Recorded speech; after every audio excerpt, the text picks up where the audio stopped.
Oh mon dieu, j'ai l'air complètement con.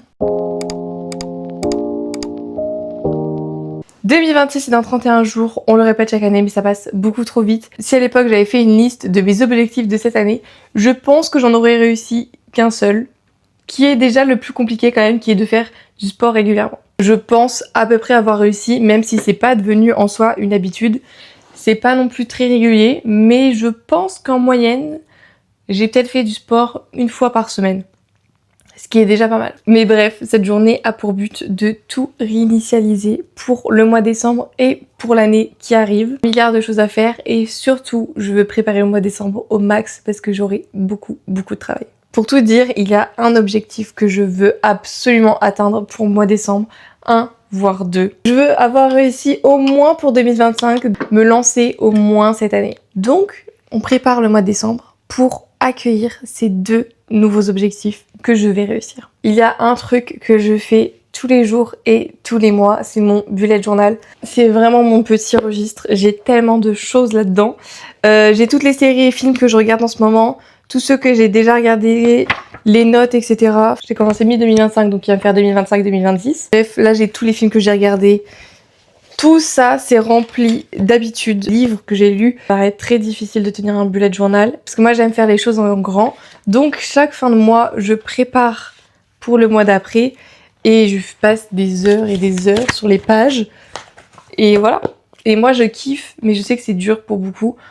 Il y a des choses qui sont beaucoup plus simples à tenir, à faire, ou également qui prennent beaucoup moins de temps si vous faites moins de jolies choses. Mais moi j'aime les jolies choses, donc je passe beaucoup de temps dessus. Et j'y tiens énormément. Il y a toute ma vie littéralement là-dedans. Si je le perds, je suis au bout de ma vie. Je ne sais plus quoi regarder comme film, quoi regarder comme série. On va commencer par faire le mois de décembre. Bien sûr que je ferai tout sur le thème de Noël. Et ça va me prendre un petit bout de temps, donc on commence par ça. Et ensuite, je dois faire du grand ménage dans tout mon appartement pour une raison, pour deux raisons. Déjà parce que faut que ça soit propre, faut pas abuser. Il y a besoin de faire du ménage. Deuxièmement, parce que demain, on va chercher quelqu'un. Et je vous filmerai tout ça dans une prochaine vidéo. Mais on accueille quelqu'un.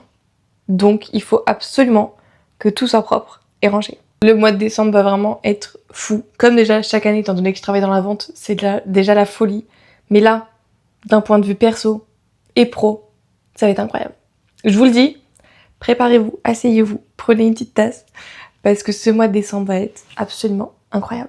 Les patchs que j'ai utilisés tout à l'heure, c'est les Aloe Paris. Honnêtement, ils sont incroyables. Le seul défaut que je leur trouve, c'est qu'ils tombent, comme on peut le voir sur la vidéo. Mais je leur pardonne parce qu'ils sont tellement hydratants. Pour le bullet journal, c'est assez simple. Je fais toujours la même chose. Je vais sur Pinterest, je cherche le mois plus bullet journal plus ideas si je peux.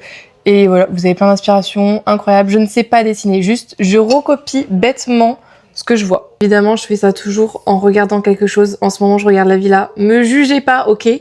J'aime trop. Voilà. On se retrouve beaucoup plus tard. Je suis sortie entre temps. Je suis partie échanger une bague qui était trop petite et j'ai le seum parce que je peux l'avoir que dans 42 jours. C'est énorme. Mais c'est pas grave. J'ai aussi été récupérer des colis Vinted et je me suis acheté des collants. Bref, tout ça pour dire que le plus grand reset de ce mois-ci et que j'espère que ça va tenir, c'est de ranger tout ça. Parce que ça fait des années, et je dis bien des années, que je m'habille en mode Sims aléatoire. Je prends un pantalon, un t-shirt, un pull, et fin de l'histoire. Je réfléchis même pas à comment je m'habille, juste je prends ce qu'il y a, et voilà. J'ai un peu honte. Ça fait 3 ans que ça dure quand même. J'ai fait la moitié du travail, sachant que depuis août, je trie tous mes vêtements, et j'en ai vendu, je pense, la moitié. Honnêtement, j'ai vidé toute mon armoire. Là, c'est vraiment le nécessaire, entre guillemets, plus quand même, parce que je vais pas mentir qu'il y a beaucoup qui me reste, mais en soi, j'ai tout vidé. Honnêtement, je me suis débarrassée de 60% de ce que j'avais là. Donc là, il me reste les 40%, et les 40% ressemblent à ça dans mon armoire. Donc je ne peux pas m'habiller dans ces conditions. Donc il faut absolument que je range et que je refasse un petit tri, parce que du coup, ça, c'est des vêtements que je porte souvent, donc je les ai pas triés. Faut que je trie ces vêtements-là, et faut que je range tout simplement, parce que c'est un désastre. Vraiment. Même à moi, ça me fait peur. Il faut tout que j'enlève et que je trie tout. Oh my god! Ça fait tellement longtemps que je procrastine cette tâche que là, à l'heure actuelle, j'ai pas du tout envie de la faire. Genre vraiment, ça me terrifie. Quel est l'intérêt d'avoir un pull crop top? Je ne comprends pas. Intérêt zéro, en plus, c'est fait pour tenir chaud, un crop top. T'es à l'air, quoi. Je vais m'en sortir. J'ai fait que 3 vêtements, ça fait déjà 10 minutes que j'y suis. Cette année, j'avoue, j'ai fait le plein de t-shirts manches longues. Je me suis surtout rendu compte que j'avais beaucoup de pantalons que je mettais pas et de t-shirts crop top que je mettais pas. J'ai refait le plein sur les choses que j'avais pas, dont les t-shirts à manches longues. Et il y en a beaucoup qui étaient en mode crop top ou maxi décolleté, donc pas adapté pour le travail. Donc j'en ai racheté d'autres. Vous savez pourquoi j'arrive pas à faire tout ce que je veux? C'est parce que je fais jamais de liste. Là j'ai 1 million de choses à faire. J'ai pas fait liste. En allant dans la salle de bain à l'instant, je viens de me rendre compte que je devais laver mes pinceaux de maquillage. Je m'en rappelais plus. Encore des choses qui sont en train de sécher ou dans la machine. Bref, c'est quand même pas mal. J'ai mis quand même 1 heure à tout trier. Je pensais que ça allait être plus long, honnêtement. Et je trouve que ça va. Par contre, j'ai encore beaucoup de vêtements. Et je sais que je vais refaire un tri. Parce que pour éviter de m'habiller comme un Sims, je vais faire une capsule où il y aura plein d'idées de tenues avec mes tenues à moi. Faut juste que je prenne le temps. Ça, je sais que ça va me prendre très longtemps. Mais une fois que je l'aurai fait, ça sera beaucoup plus simple pour m'habiller. Et au moins, je sais que les habits auront tous une utilité. Bref, il est 17h44 et j'ai encore toute la salle de bain et la cuisine à faire. Heureusement que demain, je travaille pas et donc je peux aussi faire le ménage demain. Mais voilà, je suis fatiguée. J'ai qu'une envie, c'est de me poser et regarder une série. Mais je vais attendre au moins 19h, 19h30, comme ça je mange en regardant une série. Jusque là, je tiens le coup. Je suis fatiguée, mais je vais tenir le coup. Je vais faire un effort. Enfin, finir la salle de bain, je viens de finir aussi de faire la deuxième machine. Je suis épuisée. J'ai mangé, j'ai regardé ma petite série. J'ai fini également mon bullet journal que je voulais vous montrer. J'ai mis tous mes pinceaux. Il y en a un que j'ai pas retrouvé, je sais pas où il est. Va falloir que je le retrouve. Mais voilà, ils sont en train de sécher. Je vais vous montrer mon bullet journal tant que je le peux. Encore quelques trucs à faire ici, notamment ranger tout ce qu'il y a là-dessus. Je dois aussi vider le lave-vaisselle et ranger la vaisselle. J'ai pas encore fait. Je pense que je finirai demain. Peut-être que je finirai aussi cette vidéo demain. Peut-être, sans vous montrer vraiment ce qu'on va faire demain. Juste dans une autre vidéo. Mais je vais peut-être vous montrer des toutes petites choses. Ah, je viens de voir que j'ai un autre truc à faire. C'est pas grave. Montrer. Sachez que mon bullet journal, c'est ma grande fierté. Vraiment, comme je l'ai dit ce matin. C'est ce que je kiffe le plus sur cette terre. Et je vais vous montrer mes dessins. Parce que je suis quand même une meuf qui sait pas dessiner. Et c'est pas si mal ce que je fais, ok? Là, c'est Mims. J'ai fait ça pour la couverture. Parce que celle d'octobre m'avait pris beaucoup trop de temps. Celle de novembre également. Hop là, Mood Tracker. Il est trop mimi. Je trouve toutes les inspirations encore une fois sur Pinterest. Voilà. C'est absolument trop Mims. Un truc qu'il faut absolument que je fasse demain, 2025, je m'étais promis de faire attention à ma santé. J'ai une dent cassée depuis 1 an. Et j'ai toujours pas été voir quelqu'un pour ça. Donc, je vais y aller. Mais en fait, c'est que je sais pas quel motif prendre comme rendez-vous.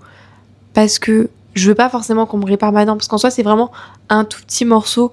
Et ça change rien. Genre, je sens à peine le truc, sauf si... Enfin, le trou, sauf si je mets ma langue dessus, quoi. Du coup, je sais pas exactement pour quel motif aller chez le dentiste. Est-ce que je fais un rendez-vous banal, régulier, genre en mode rendez-vous annuel, ou est-ce que je dois prendre rendez-vous pour soigner cette dent? Parce qu'en soi, je suis pas sûre qu'elle ait besoin d'être soignée. Enfin, je pense qu'on doit la soigner parce que j'ai peur. En fait, j'ai eu tellement de retours de gens qui me disaient que ça pouvait s'infecter et faire des ulcères, des ultères. Bref, je sais plus, mais faire des trous et des infections, etc. Et ça me dégue et j'ai pas envie. Apparemment, ça fait super mal. Donc, j'ai pas envie que ça arrive en fait. Donc, faut que je fasse ça parce que j'ai trop peur. Vraiment, je vous jure que le retour des gens qui avaient eu une dent cassée, qui s'en étaient pas occupés, ça m'a terrifiée. Donc maintenant, faut que je le fasse absolument parce que j'ai peur. Vraiment, c'est la seule raison pour laquelle je vais le faire parce que vraiment, je flippe. Mais voilà. Hein. Mon chéri va bientôt arriver. Il était parti chercher quelques affaires chez sa maman. Et là, voilà. Et je vais lire un peu ce soir. Et on se couche tôt parce que demain, on se lève tôt. Je crois que je suis hyper excitée pour tout ce qui va se passer en décembre. J'espère que ça va être un excellent mois et que tout va se dérouler comme je veux. Mais je suis trop excitée, je suis trop contente. Vraiment, j'ai trop hâte. Je me suis grave motivée pour ce mois-ci. Je me suis dit, ces derniers mois, faut que je vive à fond. Et je crois que je vais vivre à fond. Mais peut-être un peu trop. Mais je sais pas. En fait, je me dis, je travaille beaucoup quand même pour la boutique. Mais du coup, là, faut que je travaille aussi sur beaucoup de choses perso et perso. J'ai hâte. Franchement, je suis excitée. Toute nouvelle aventure est la bienvenue. J'adore essayer des nouveaux trucs. Et je trouve que j'en ai pas tant essayé en 2025. J'ai été au cinéma toute seule quand même. Ça, c'était grand événement. J'ai pris plein de café seule aussi. Mais ça, je commence à avoir l'habitude. Prochaine étape de faire des trucs seuls. On note pour décembre. manger dans un resto ou au moins un fast-food seul. J'avoue, j'ai jamais fait. Parce qu'en fait, j'ai peur. En fait, c'est pas que j'ai peur, c'est qu'une fois à table, si t'as personne avec qui parler, tu fais quoi? C'est ça qui m'angoisse. Genre que je suis grave une businesswoman et que j'emmène plein de cahiers et mon ordinateur, mais bon. J'en sais, je pourrais faire ça. Mais je sais pas, ça me stresse. Et puis, manger où? Oh, je sais où je vais manger. Ah non, j'ai peur. Ça me terrifie l'idée de manger seule. Mais je suis sûre que c'est hyper fun. En plus, en fait, mon problème, c'est que si je mange seule, j'ai forcément mon gros casque et je trouve que ça fait trop impoli. Alors que quelqu'un qui a des petits écouteurs, des petits AirPods et tout, ça passe. Moi, avec mon casque et tout, ça passe jamais. Plein de projets pour décembre. Faut qu'on y réfléchisse.